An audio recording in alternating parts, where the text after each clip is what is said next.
Standing at her husband's grave, Deborah was no longer crying. 5 years had passed since the day she buried Charles.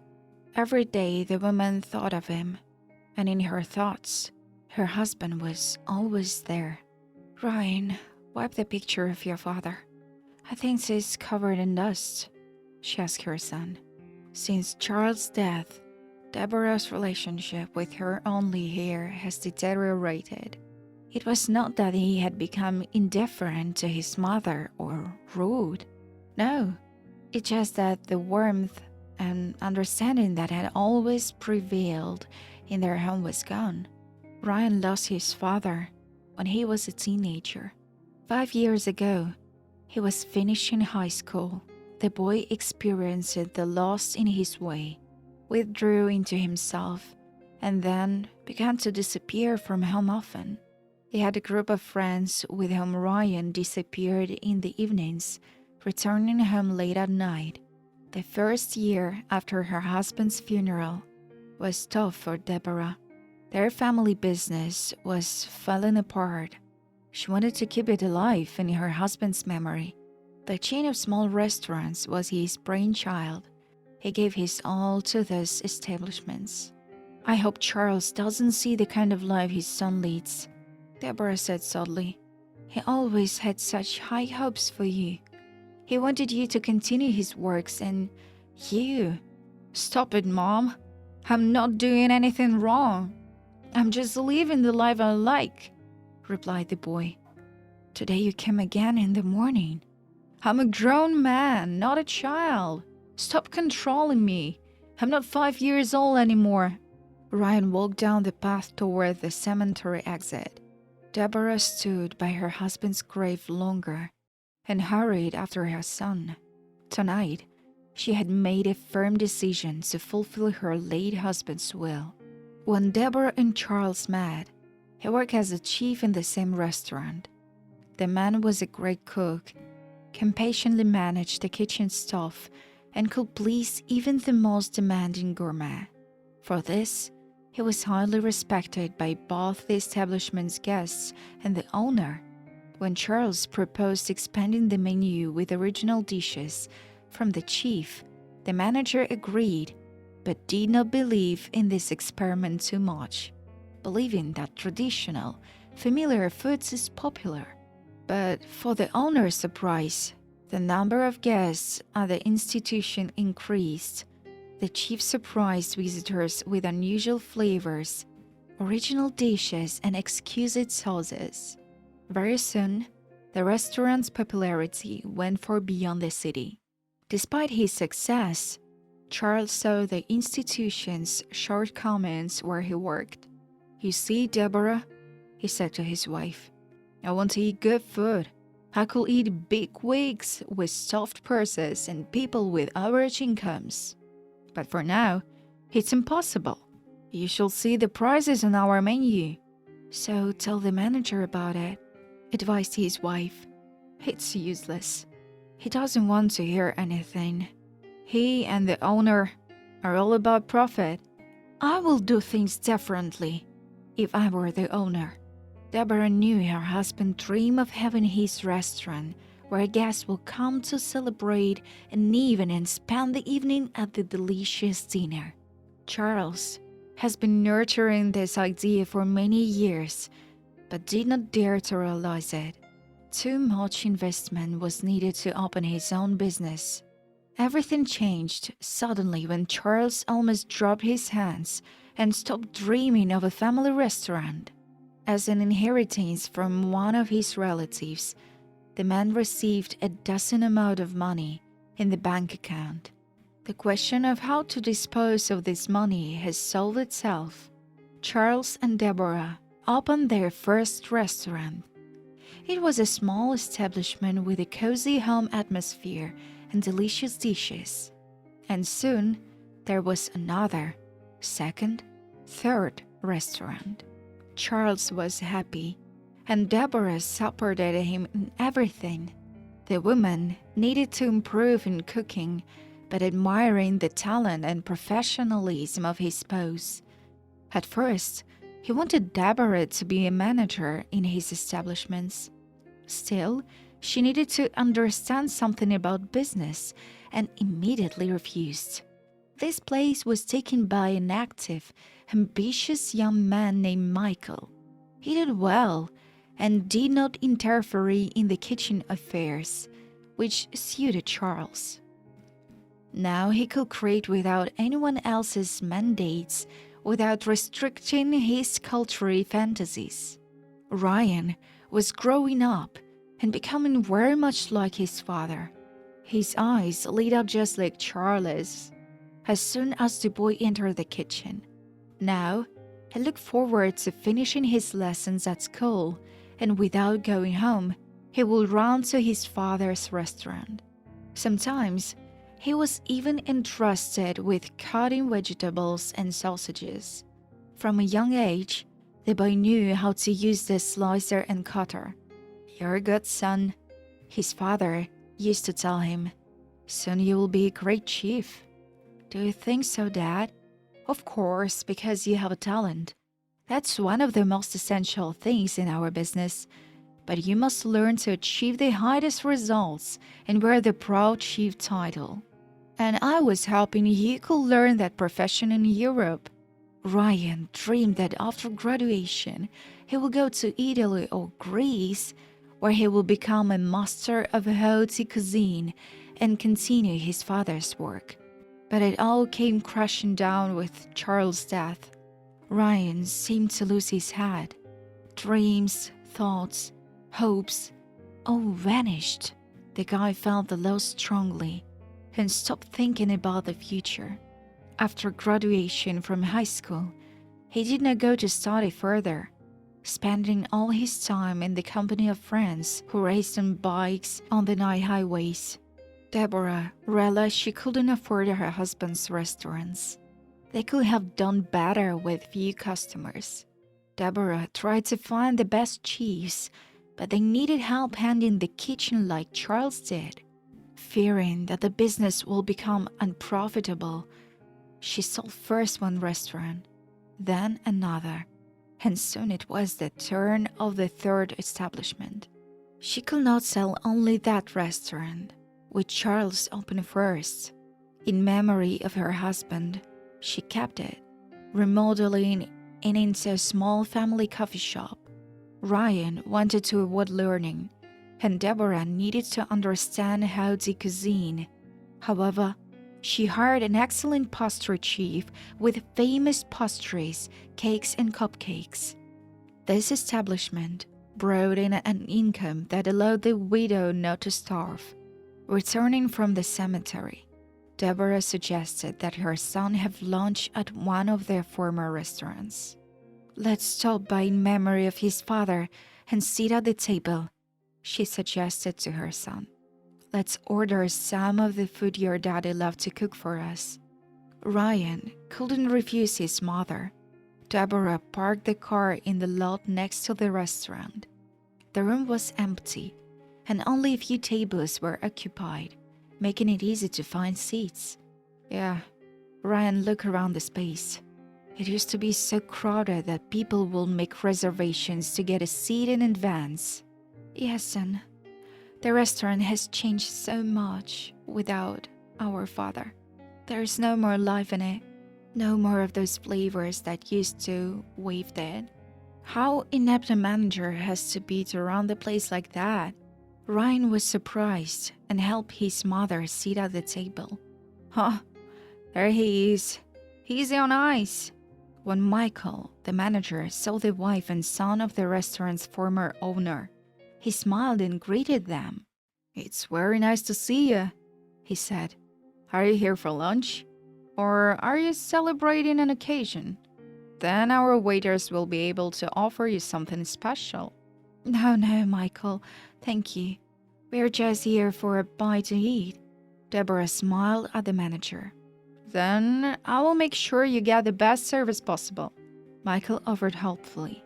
A moment later, a waiter appeared in front of the mother and son, placing a menu on the table. Deborah looked at the assortment of dishes and asked her son, "Ryan, Have you noticed nothing on the menu that your father was so proud of? Yes, Ma. But I see the salad I had the best time making. Waldorf's. Well, let's try it, the woman suggested. I agree. Ryan smiled, and Deborah saw the gambling sparkle in his eyes. And let me order clam chowder and mac and cheese soup for us. It makes me nostalgic for our home-cooked dinners with Dad. He's his father's son, after all. Everything about food keeps Ryan on his toes. Deborah thought happily. They ordered and thanked the waiter. When the Waldorf salad appears on the table, Ryan remarked softly, "What a serving! Can they see the lettuce leaves are stale and apples blackened? I'm not eating that." "I will try it," said Deborah, but after a minute, she pushed her plate away. The waiter brought seafood soup, and Ryan was indignant again. The clams were cheap, and the broth was sour. "If they make mac and cheese this bad, we are going to leave here hungry, Mom," he said. "Don't worry, son. Even I can make this traditional pasta casserole." Deborah smiled, but the restaurant cooks also ruined this dish. The mother and son paid, deciding to leave the place as soon as possible and drink coffee at home to discuss the cuisine of the restaurant Ryan's father once owned. When they returned, Deborah brewed coffee and moved one of the cups to her son. "Why aren't you talking? What are you thinking about?" she asked. "I'm still impressed by the restaurant," Ryan remembered. "I remember my father saying that the dish will be delicious if the chief had talent and knowledge and put his heart into it. But not in the kitchen we were brought out today." "I agree with you. I also thought that if the manager recognized us, told the chiefs about it, and promised us that everything will be upscale, what kind of food will they serve ordinary people from the street?" "I can't even imagine," Ryan smiled sadly. "My father wouldn't have survived that. And he had such high hopes for you. Charles expected you to be chief, and you're out there all day, riding bikes with your friends and hanging out in nightclubs. You should be ashamed of yourself, son. Shame on the people who ruined Dad's business. We used to have happy, satisfied, grateful customers leaving our restaurants. And now, they are empty. I don't understand. In just 5 years, people have forgotten places they used to visit with pleasure." "That's right, son. It's always harder to build than to break." Deborah nodded her head. "And where is Michael looking?" Ryan became so agitated that he got up and started pacing around the kitchen. He felt terrible for his father. It was as if the boy's eyes had been opened, as if he hadn't wanted to see his life works perish these 5 years after his father's death. "Mom, let's experiment. Let's go to Dad's former restaurant like ordinary people. Let's see what those grief chicken chiefs feed us." "I see you're feeling adventurous, aren't you?" Deborah laughed. "I agree, but only on one condition." "On what condition?" the boy asked impatiently. "If everything goes wrong in this restaurant, you will become the chief." Deborah squinted her eyes slightly, watching her son's reaction. She was prepared for his protest, but Ryan suddenly agreed. Like inveterate arguers, they struck hands. And the next day, mother and son were ready to have the restaurant their family had once owned. But their outing was no ordinary one. Ryan had dressed in effortless clothes bought on sale. Deborah had pulled a grow wig over her head and, instead of heels, had worn the flat, solid shoes usually worn by retirees. They were now standing in front of the restaurant entrance.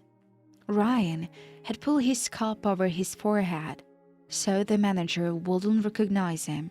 Deborah looked like a real old lady. "Shall we?" She winked at her son. Let's see what they will feed us. Ryan agreed and gave his mother an elbow to lean on. There were few customers in the restaurant. No sooner had Deborah and her son chosen a table that Michael blocked their way. "Excuse me, this is an expensive establishment. I don't think you can eat here." The manager tried to refuse the poorly dressed guest politely. "Don't worry, we have enough money," Ryan told him. "It's my old and sick mom's birthday, and I want to surprise her. Please take us the best table and give us a nice meal." The boy didn't look at the manager's face, hiding behind the visor of his cap, and Deborah was all hunched over, mimicking the poor old lady. Michael frowned. He was determined not to let the poor into the establishment. The young man gestured with his hand, and a large bald security guard appeared before the couple.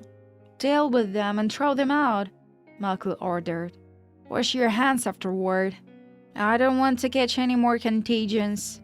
The manager laughed, and the guard looked at the old woman and the boy with a stone face. "Are you going to leave alone? Or I will drag you out into the street by the scruff of your neck?" he finally asked. "But we're here to have dinner in your restaurant." Ryan persistently tried to break through the impregnable figure of the guard. "You have got people eating over there, and we want some. Get out of here, or you are going to get hurt." "You have no right," Deborah shouted, playing the old lady. "Let us go. My son has been saving money for a month to give me a feast in your restaurant." The noise and loud shots attracted the customers sitting peacefully at the tables and the stuff. The waiters watched the poor guy and the old woman rushing into the hall with interest, and the cooks looked out of the kitchen door. The security guard was treating the couple, but Ryan decided to defend his rights as a customer and resisted him. Michael came to the rescue and began to push Deborah out the door. The woman couldn't stand and fell on the steps, her purse falling out of her hands. Ryan rushed to pick up his mother, but at the exact moment, he felt a firm kick in the ass and also found himself on the ground.